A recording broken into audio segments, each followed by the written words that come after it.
Este es el texto que hemos estado considerando. Yo espero que alguno ya esté listo para recitarlo de memoria mañana.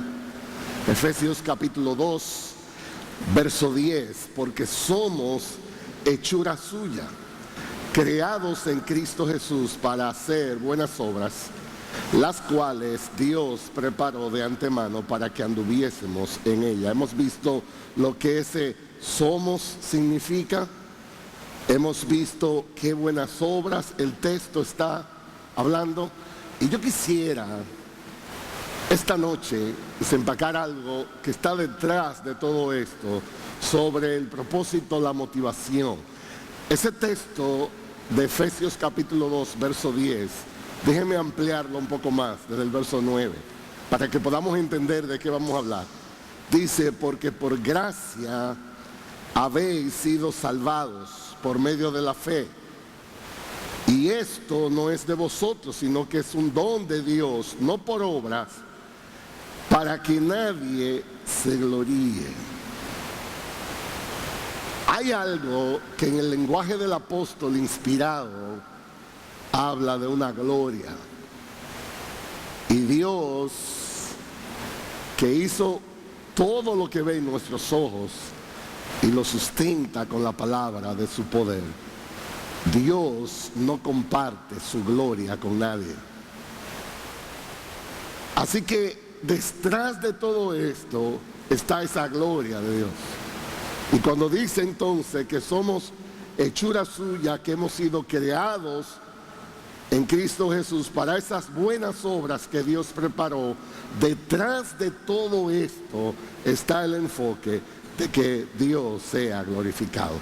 ¿Cuál es el propósito entonces por el cual servimos? Para promover su gloria.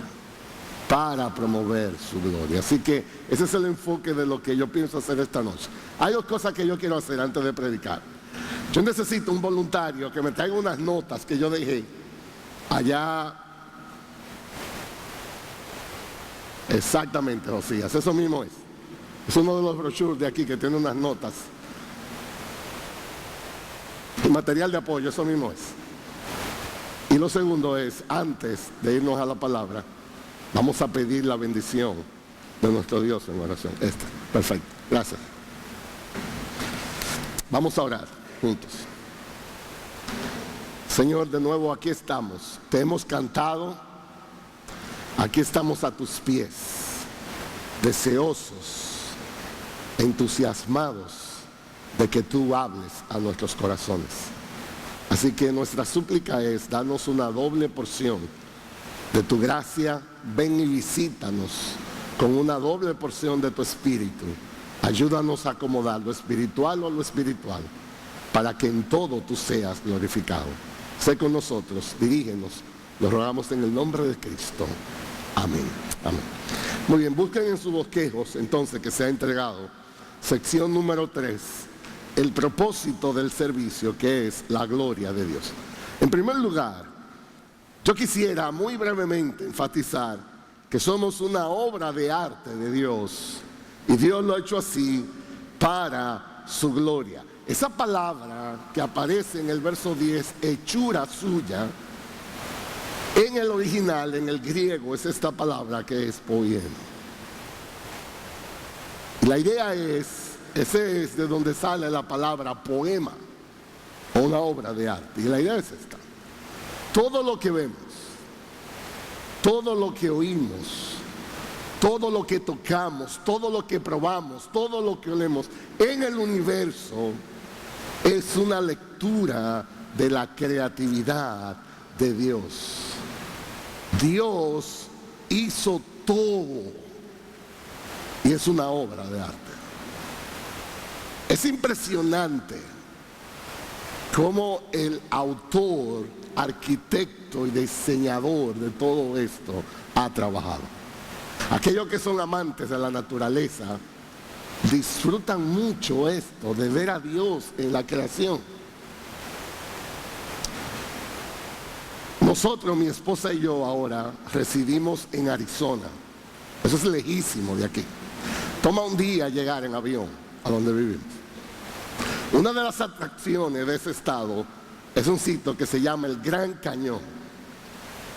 Para los que no han ido al Gran Cañón, déjenme tratar de describir lo que es eso. Eso es un hoyo inmenso. Y más o menos lo que pasa es lo siguiente. Para que ustedes entiendan la idea de qué tan ancho es eso, sería la distancia que hay desde el borde de Haití a Altagracia, la provincia de Altagracia en Higüey. O sea, el ancho completo de la República Dominicana tiene eso de grande. Entonces, nosotros estamos allá y esta es la experiencia que yo he tenido con gente cuando la llevamos ahí. Usted va hacia el Gran Cañón, una cosa muy... Entonces, cuando la gente llega y se para así en el borde y ve este asunto, se queda como por 3 minutos sin respiración. Y uno no sabe ni qué decir, porque eso es un abismo tan grande que entonces uno como que se ubica en lo que uno es. Alguien me decía, ¿y para qué sirve el Gran Cañón? Quizá para eso mismo, para ubicarte quién eres. Porque a veces uno se cree muy grande. Y cuando uno se ve enfrente de este asunto, uno sale chiquitito de ahí. Uno sale bajitito.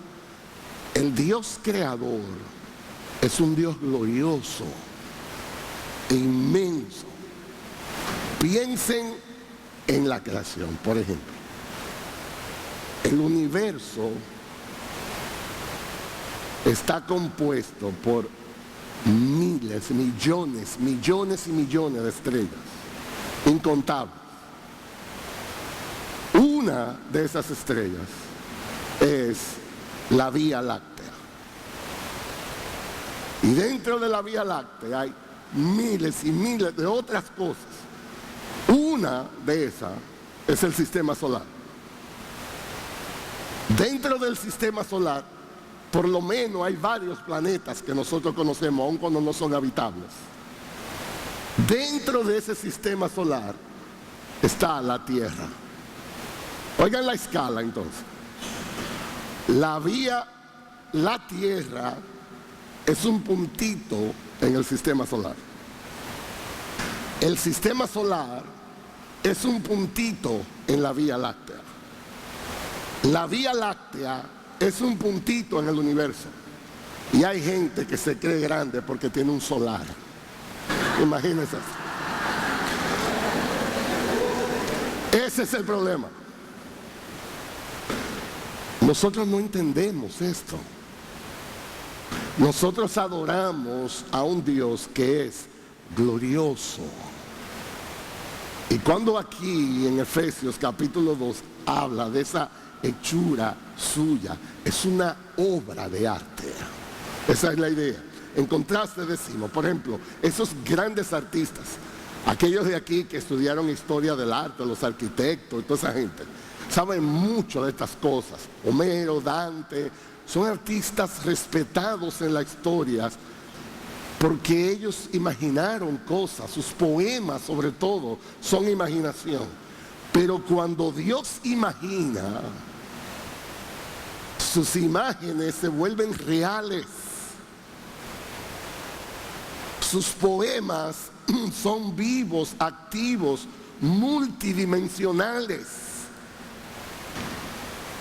Dios es el autor de todo esto. Miren cómo lo dice Isaías 43, versos 6 al 7. Dice, diré al norte, señores, al norte, Dios hablando, entrégalos, y al sur no los retengas. Trae a mis hijos desde lejos y a mis hijas desde los confines de la tierra. A todo el que es llamado por mi nombre, a quien yo he creado. ¿Para qué? Para mi gloria. Ahí está la idea. Toda esta creación nos habla a una de lo que Dios es. Y la respuesta nuestra a lo que Dios ha creado debe ser glorificarle, exaltarle, alabarle. Esa es la idea. El deseo de Dios es que llevemos fruto para su gloria. Cuando hablamos de servir, entonces la motivación, el propósito es su gloria. Dice Colosenses 1, versos 9 y 10. Por esta razón, también nosotros, desde el día que lo supimos, no hemos cesado de orar por vosotros y de rogar que seáis llenos del conocimiento de su voluntad, en toda sabiduría, en toda comprensión espiritual. ¿Para qué? ¿Para qué oramos que Dios le dé eso? Para que andéis o viváis como es digno del Señor, agradándole en todo, dando fruto en toda buena obra y creciendo en el conocimiento de Dios. Esa es la idea, ese es el llamado en la vida de todo real creyente. Tenemos que equiparnos de los medios de gracia para vivir vidas que glorifiquen a Dios. Y ahí dicen sus notas: somos un poema en carne y espíritu. Cuando Efesios dice hechura suya, y dice más adelante aquí en Efesios 1, mi oración es que los ojos de vuestro corazón sean iluminados para que sepáis cuál es la esperanza de su llamamiento. Habla de una esperanza. ¿Cuáles son las riquezas de la gloria de su herencia en los santos? Hay una herencia. ¿Cuál es la extraordinaria grandeza de su poder para con nosotros los que creemos, conforme a la eficacia de la fuerza de su poder? Todo esto es una oración. Y lo que el apóstol Pablo, en resumen, está diciendo: mi oración es que ustedes tengan discernimiento espiritual, que puedan ver a Dios en sus vidas, de tal manera que reflejen una vida que glorifica a Dios. Yo quisiera entonces esta noche entrar en algunos aspectos prácticos de cómo podemos cumplir ese llamado de servir para la gloria de Dios. Eso es lo que me propongo aquí. Primero, ese es el texto que quizás está en la Biblia, los hermanos lo leyeron, cuando el apóstol Pablo quiso recoger en realidad qué define cada cosa que vamos a hacer. Aquí está: sea que comáis o que bebáis, o lo que sea que tú hagas, debes hacerlo para su gloria. Debes hacerlo para su gloria. Entonces, esta noche, 7 aspectos prácticos de cómo podemos procurar la gloria de Dios en la manera como respondemos al llamado de servir. En primer lugar, cultivando una vida de santidad. Cultivando una vida de santidad. Dios es glorificado cuando vivimos anhelando ser como Él. En primera a Tesalonicenses, capítulo 4, verso 13, define así: porque esta es la voluntad de Dios, vuestra santificación. Vuestra santificación. Y nosotros tenemos que empezar por el principio. En este gran llamado de servir, el primer paso es cultivar un corazón santo. Dios es un Dios santo. Y nosotros debemos de entender que su gozo, su deleite comienza por ahí. ¿Qué tan importante es la santidad en lo que Dios es? Escuchen eso. Dios tiene muchos atributos. Aquí hay muchos niños en la escuela dominical, todo eso lo enseñan en la escuela dominical. Yo no he escuchado un solo versículo en la Biblia, leído, que diga que Dios es omnipresente, omnipresente y omnipresente. Yo no he leído ningún versículo en la Biblia que diga que Dios es omnisciente, omnisciente, omnisciente, todopoderoso, todopoderoso, todopoderoso. Pero yo sí he leído en la Biblia que dice que Dios es santo, santo, santo. Y dice, toda la tierra está llena de su gloria. Entonces, antes de que nosotros queramos servir a ese Dios santo, hay que cultivar una vida de santidad. Por ahí comienza todo. El ejemplo, uno de ellos, hay muchos, es Moisés. Ustedes saben la historia de Moisés. Moisés tuvo el privilegio de ser educado en la corte del faraón. Si hubiera sido en los días actuales, Moisés es egresado de Harvard University. La mejor educación posible. El individuo está lleno de juventud, de fuerza, de educación, apasionado. Él quiso servir a Dios. Empezó y había problemas con su carácter. Ustedes conocen la historia. Intentó él defender uno de los hombres que estaba ahí. Y ellos mismos dijeron, ¿y quién eres tú para defendernos? Su carácter no estaba listo. Por su ira mató uno. Y era obvio que no estaba listo. ¿Saben lo que hicieron con Moisés? Con toda su educación de Harvard y todo eso, lo mandaron a cuidar vaca, oveja, 40 años. Ustedes saben, el entrenamiento de Dios es como misterioso. ¿No estás listo? Vamos. Y luego aquí está Moisés, ya viejo. Dios le dijo, yo quiero que... yo no sé hablar, yo no puedo. Y Dios dijo, me gusta como tú estás ahora. Me encanta como tú estás. Y lo empezó a usar ahí. Porque Dios no nos necesita. Dios simplemente nos usa para un propósito. Por tanto, el primer elemento para servir bien es vivir anhelando ser como Él es, santo. Vivir una vida de santidad. Rogar continuamente, Señor, sáname, aléjame del pecado, ayúdame a amar lo que tú amas, ayúdame a aborrecer lo que tú aborreces.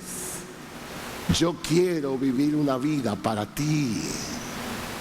El llamado a servir comienza en imitar a Jesús en su santidad. Amén. Y todos nosotros necesitamos ayuda con eso. Debe ser parte de nuestra oración. En segundo lugar, cultivar una vida de frutos. Frutos. Dios es glorificado cuando vivimos reflejando lo que Él es. Dice Juan capítulo 15, verso 8. En esto es glorificado mi Padre. ¿En qué? En que llevéis mucho fruto. Mucho fruto. Porque entonces el mundo puede ver los resultados de una vida llena del Espíritu. Esa es la razón por la que estamos aquí. Debemos ser luz y sal de este mundo. Debemos mostrar al mundo que somos diferentes. Yo digo, ¿ustedes saben por qué nosotros no somos más impactantes allá afuera? Porque somos demasiado normales. La gente anda buscando gente que esté más loca por Jesús.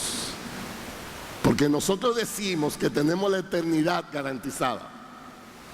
Nosotros decimos que tenemos un Dios que es el creador y sustentador del universo. Y muchas veces buscamos las mismas cosas temporales que todo el mundo busca. Eso es una contradicción. Necesitamos ser más apasionados por Jesús.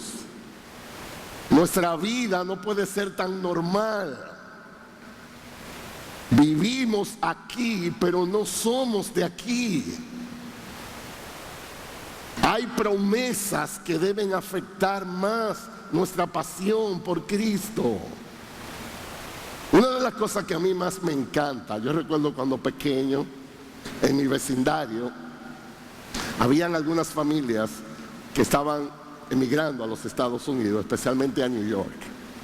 Yo vengo de un hogar muy humilde y yo recuerdo, cuando siendo niño, la familia Rodríguez, que vive a 3 casas más abajo de mi calle, le salió la residencia.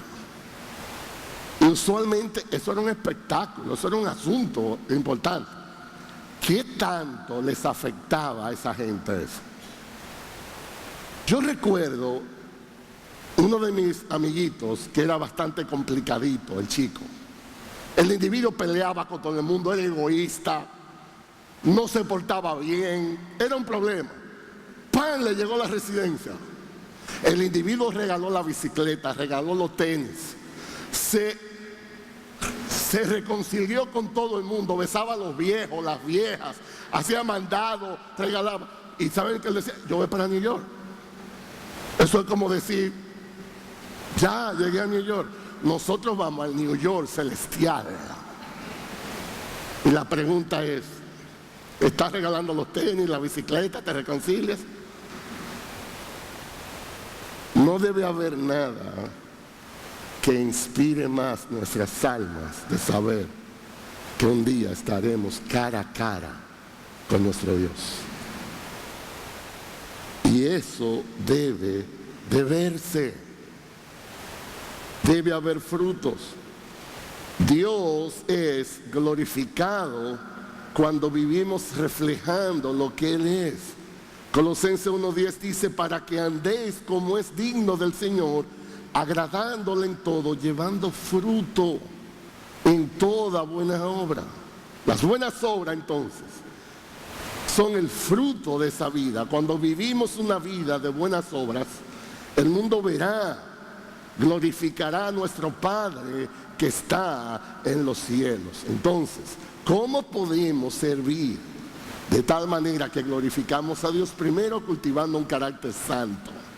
En segundo lugar, dando frutos, respondiendo. En tercer lugar, cultivando una vida de alabanza a Dios. Una vida de alabanza a Dios. La alabanza honra a Dios. Una manera de alabar a Dios es darle el crédito por todo. Eso es importante. Cuando el salmista quiso expresar esa realidad, dice el Salmo 50, verso 23, el que sacrifica alabanza me honra. Ahora, yo creo que nosotros no entendemos totalmente lo que está detrás de todo esto. Porque alabanza es más que cantar, como hicimos aquí, lo cual es maravilloso. Pero hay algo más, y es entender que siempre tenemos una oportunidad para alabar a Dios. Y la idea es en la manera como nosotros le reconocemos, la manera como nosotros le exaltamos. Aquí hay una historia que se la voy a referir. Está en 2 de Samuel, capítulo 12, y es Joab con David. Joab era un guerrero valiente y era muy fiel al rey David. Había una excelente amistad entre ellos. Y lo que yo quiero señalar es que podamos ver la fidelidad de Joab hacia el rey David en los términos de dar la honra a la posición que merecía. Ellos estaban peleando y hay una ciudad que casi va a ser conquistada. Y obviamente era una ciudad importante. De seguro que eso iba a generar una buena opinión sobre el que gobernaba. Y miren la actitud de Joab con relación a esto. Estoy en 2 de Samuel, capítulo 12, verso 26 al 28. Dice, Joab combatió contra Rabá de los hijos de Amón y conquistó la ciudad real. Entonces Joab envió mensajeros a David que le dijeran esto: he combatido contra Rabá y también he tomado la ciudad de las aguas. Ahora pues, reúne el resto del pueblo y ven, acampa contra la ciudad y tómala. No sea que tome yo la ciudad y sea llamada por mi nombre. Fíjense la motivación de este hombre. Él dijo, esto casi está listo, pero debe ser tú el que lo haga. porque el crédito de esto debe ser para ti. Eso es exactamente lo que Dios espera de nosotros con relación a Él. Porque Dios es el dador de todas las cosas. Entonces, si vamos a servir bien, debemos servir para su gloria, dándole la honra, el crédito a Dios. Dios te hizo hábil para algunas cosas. El crédito no es para ti. El crédito debe ser para Dios. Hay una bendición específica en algo que haces. Los méritos no son tuyos. Dios lo hizo por ti. Y en cada cosa que nosotros hagamos, debemos aprender a ver a Dios, a honrarle, a decir y reconocer abiertamente: esto se trata de ti, esto se trata de tu nombre, esto se trata de tu reino, de tu poder, de tu sabiduría. Esto se trata de tu fidelidad, de tu misericordia, de tu gracia que has derramado. Algunos de ustedes saben, el área donde yo me desenvuelvo más en el ministerio es en consejería. Eso fue lo que estudié en los Estados Unidos, consejería bíblica. Entonces, yo me paso mucho de mi tiempo en una oficina dando consejería. Y esta es una de las cosas más humillantes que existen. Porque tú sabes que tú no puedes. Pero la gente llega creyendo que tú puedes. Entonces, esta es la agonía. Antes de que la persona entre a la oficina, sea la pareja o quien sea, aquí yo estoy orando: Señor, otra vez, yo sé que solo tú cambias los corazones. Yo sé que solo tú puedes hacer el milagro. Y yo te suplico, por favor, ten misericordia. No me dejes pasar vergüenza aquí. Yo no tengo ni idea de lo que esta gente me van a decir. Aquí llegan la gente otra vez. Entonces, obviamente, uno tiene entrenamiento para buscar los textos, el procedimiento que va a usar. Y esto es lo más interesante. Yo veo cómo Dios en su gracia hace milagros. Matrimonios destruidos, cómo Dios los restaura. Familias que están distanciadas, cómo Dios los reúne. Gente deprimida y sin esperanza, cómo Dios le da luz. Y yo le digo a veces a mi esposa y a mis hijos: si yo no creyera que Dios es real, si yo no creyera que Dios está detrás de todo esto, yo jamás me dedicara a esto, jamás. Porque es una agonía muy grande. Es ver las situaciones y esperar que Dios haga su obra. Escucha esto: en cada cosa que hagamos, Dios está detrás de eso. Y parte de alabar a Dios es reconocerle,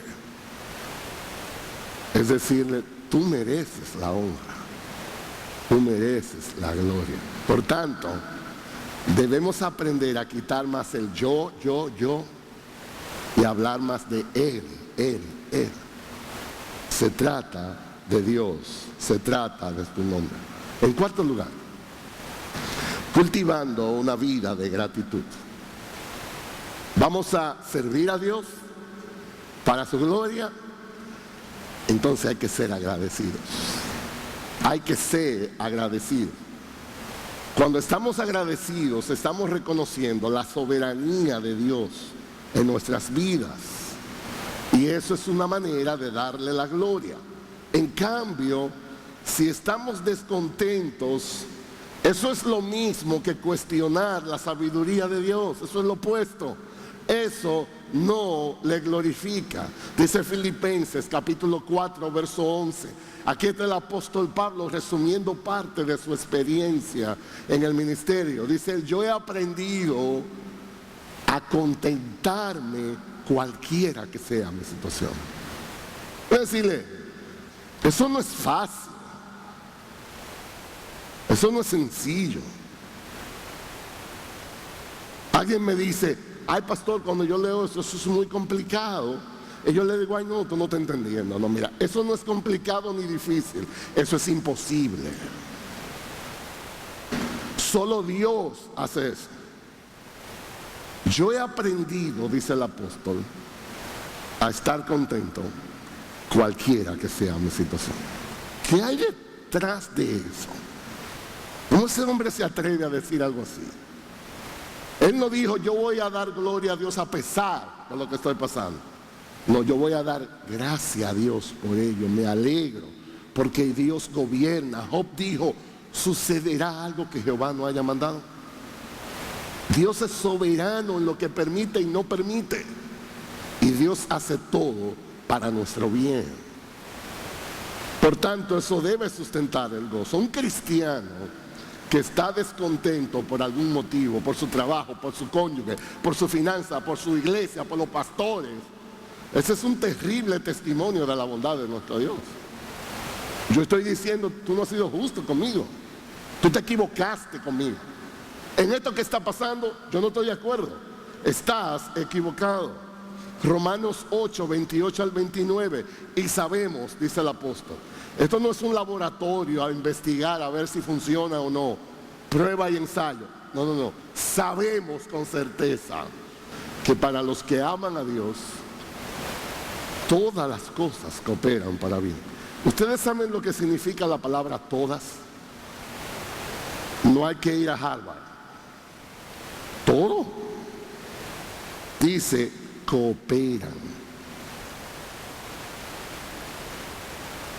No necesariamente son deleitables, no necesariamente se disfrutan, pero Dios las junta, las coordina, las sincroniza para que al final resulten en bien. Eso es para los que son llamados conforme a su propósito. ¿Saben por qué? Y este es uno de los porqués más importantes que hay en la Biblia. ¿Saben por qué eso es así? Porque a los que de antemano conoció, ese Dios que está ahí, dice, yo lo conocí, también ese Dios lo predestinó para ser hechos conforme a la imagen de su Hijo. ¿Para qué? Para que Él, ese Dios, sea el primogénito entre muchos hermanos. Entonces, Dios está detrás de todo. Esto comienza en Dios, esto termina en Dios. Nosotros no tenemos vela en este entierro. Dios dispone lo que va. Y Dios lo hace en el gobierno de su soberanía. Piensen, por ejemplo, en un José. Ustedes saben la historia, ustedes son gente de Biblia. Aquí está José, él no tuvo aquí problema en esto. Los hermanos le tuvieron envidia y dijeron, no nos gusta el hombre, vamos a deshacernos de él. Lo metieron en una cisterna y se salvó porque estaba vacía. Y dijeron, bueno, para no causarle mucho dolor a papá, lo vendieron como un esclavo, como se vende un zapato. Lo vendieron. Usted sabe la historia, cayó en la casa de Potifar, la mujer se enamoró, le voló arriba y él salió corriendo. Porque quería agradar a Dios. Dice, ¿cómo haría yo esto? Y pecaría contra Dios. Preso. Y mal preso. ¿Saben que José no tuvo la oportunidad de ir a un campamento de familia de ICC? No fue a sociedad de jóvenes. No fue toda su vida productiva la pasó en una casa. Si José hubiese estado en esta época, yo me imagino a los psicólogos opinando, ese individuo es un abusado emocional, ese individuo está destinado ya por el abuso. No, el tipo estaba sanito. ¿Saben lo que pasó? Llegaron los hermanos, segundo en autoridad en Egipto. En aquel tiempo Egipto era lo que es Estados Unidos hoy. Y aquí están los hermanos. Y cuando los hermanos se dieron cuenta que era José, dijeron, nos fuimos en esto. ¿Y saben qué hizo José? ¿Están locos? ¿Acaso estoy yo en lugar de Dios? Ustedes intentaron hacerme mal, pero Dios lo tornó en bien. ¿Qué teología tenía este individuo? ¿Y cómo yo sé que estaba sano? Porque en Génesis dice que les habló a ellos gozosamente. ¿Y saben lo que dice el texto? Y los consoló. Y yo digo, ¿y de qué planeta es este tipo? Si usted hubiera sido José, sin ser muy espiritual, si usted hubiera sido José, ¿qué usted hace? Yo digo, mira, no lo voy a matar porque, ¿verdad?, un cristiano no mata a nadie, pero mándenmelo a pie para su casa. No me le den agua o sea, yo me le emparo, algo hay que hacer. José los perdonó, proveyó, le habló amablemente y los consoló. Eso se llama soberanía de Dios. Eso es lo que tú y yo necesitamos. Cuando hay un chisme y alguien dice, ¿cómo tú te pones?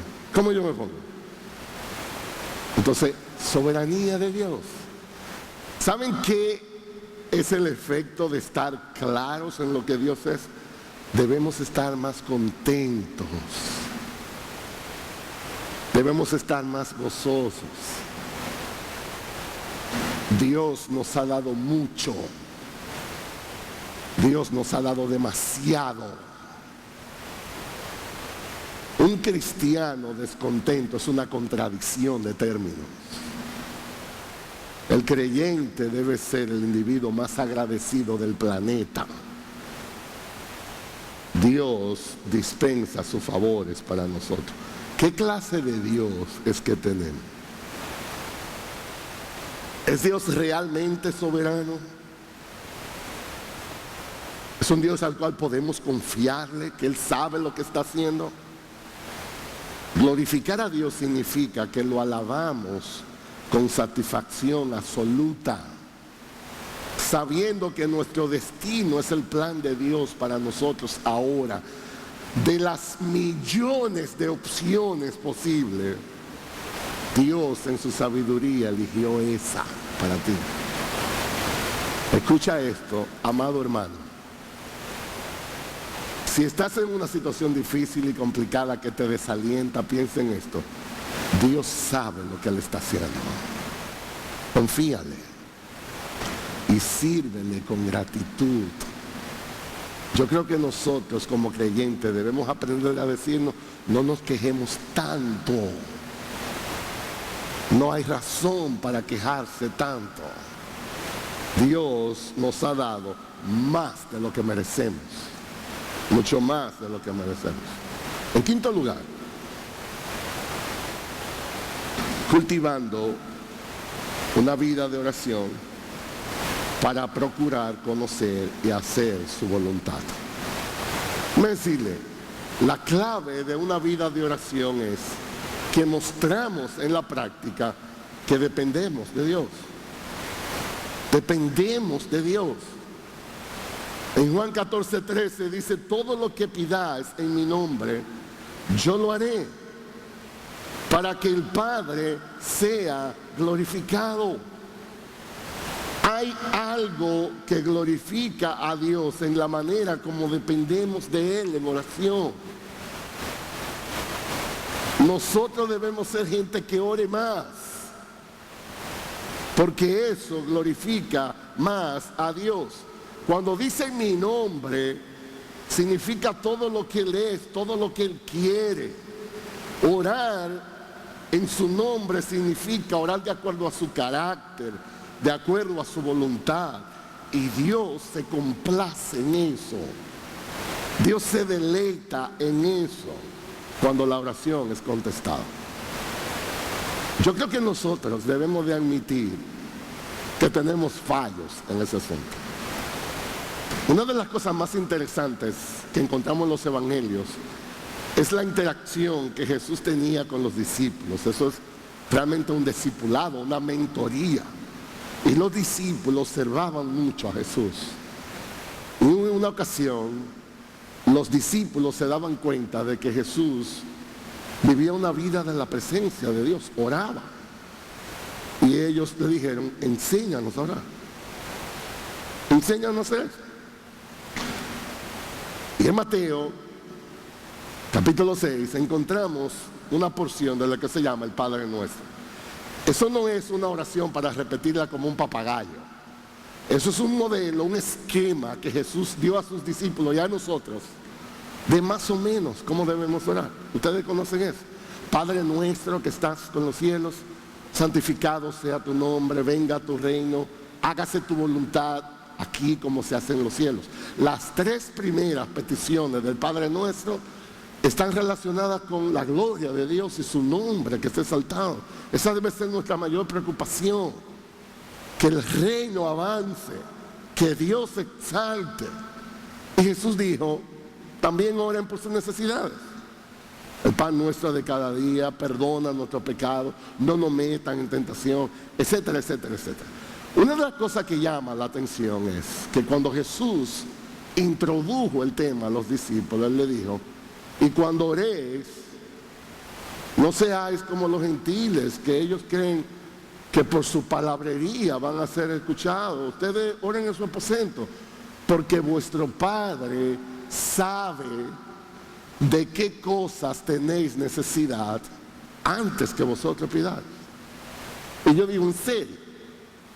O sea, Dios sabe de qué cosas tenemos necesidad antes que vosotros la pidáis. Entonces, ¿para qué yo oro? Bueno, nuestra oración no es para informar a Dios. Usted ha visto gente orando que dice, ay Señor, si tú supieras lo que me está pasando. ¿Cómo que sí? Dios sabe lo que te está pasando. Dios no solamente lo sabe, Dios lo mandó. Entonces, ¿para qué oramos si Dios sabe? Para glorificarle, no para enterarle, sino para declarar, confiamos en ti, dependemos de ti, estamos esperando en ti. Tú has prometido no volverte atrás de hacernos el bien y confiamos, creemos que es así. Ven por amor de tu nombre, haz tu voluntad. Nosotros oramos para mostrar nuestra absoluta dependencia de Dios. Eso le glorifica, eso exalta a Dios.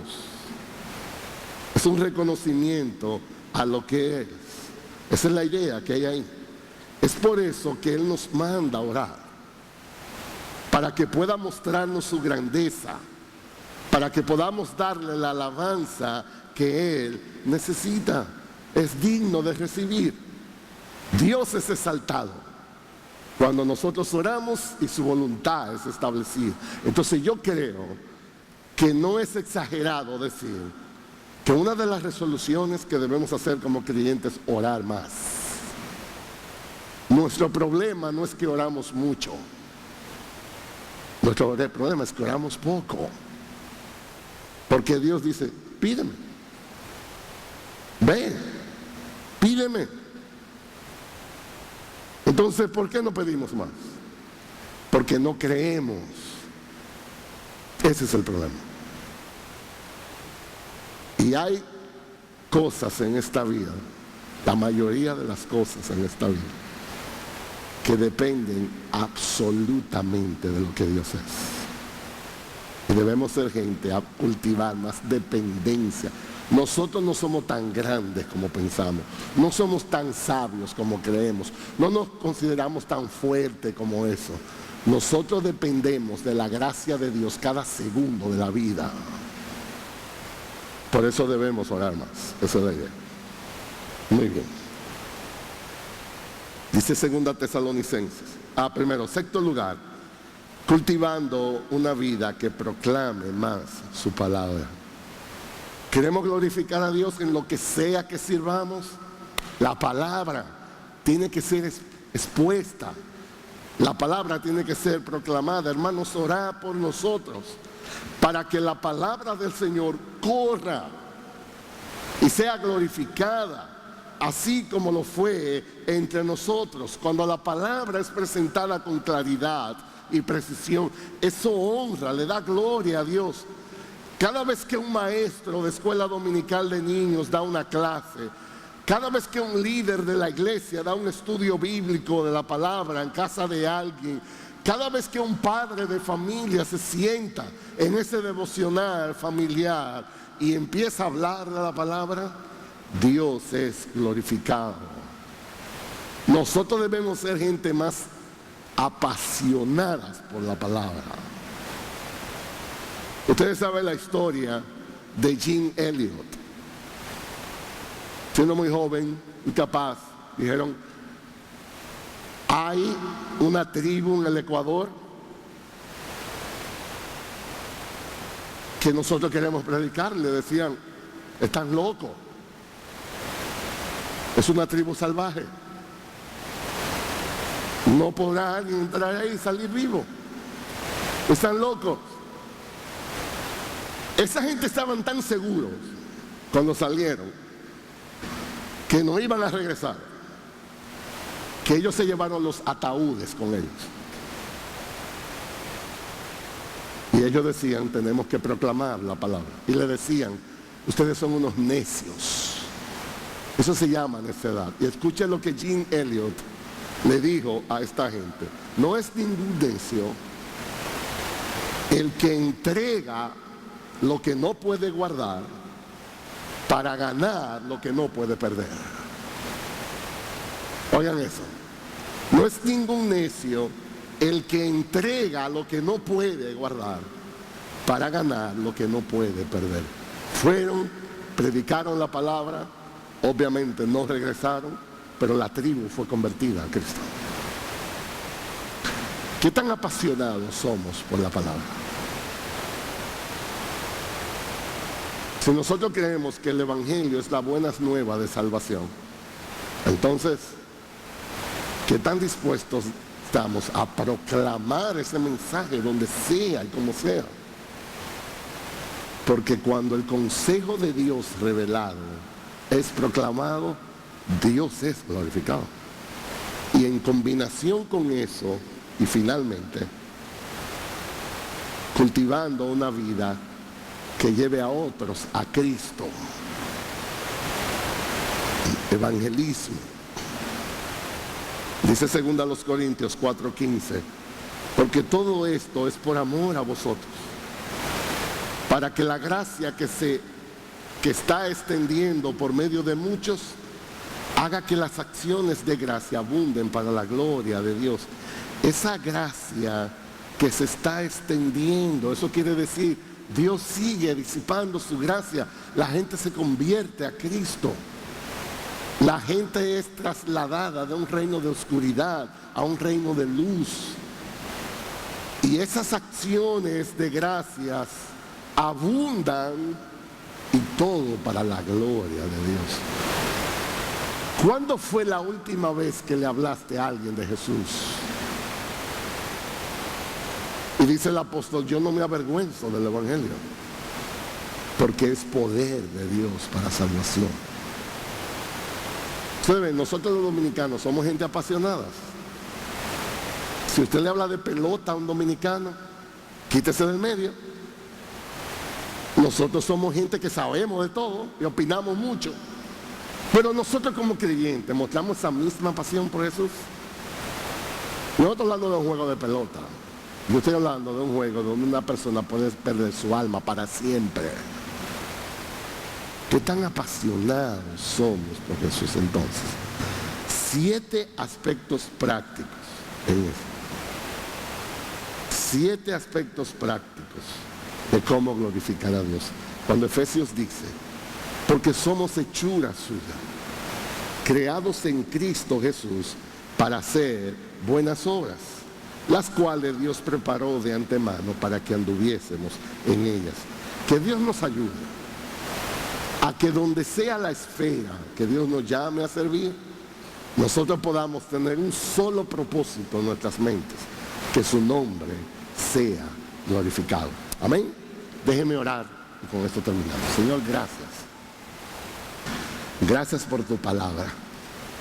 Tu palabra es lámpara a nuestros pies y es lumbrera a nuestros caminos. Y tú nos hablas porque nos amas. Y tú nos llamas para bendecirnos. Así que te suplicamos, haznos sabios para esta gran salvación. Ayúdanos a verte en cada cosa, líbranos de quejarnos, ayúdanos a mostrar más gratitud, líbranos de vivir una vida como si no te conociéramos, ayúdanos a vivir una vida de más santidad y ayúdanos a ser hombres y mujeres de frutos espirituales para que en todo tú recibas la gloria.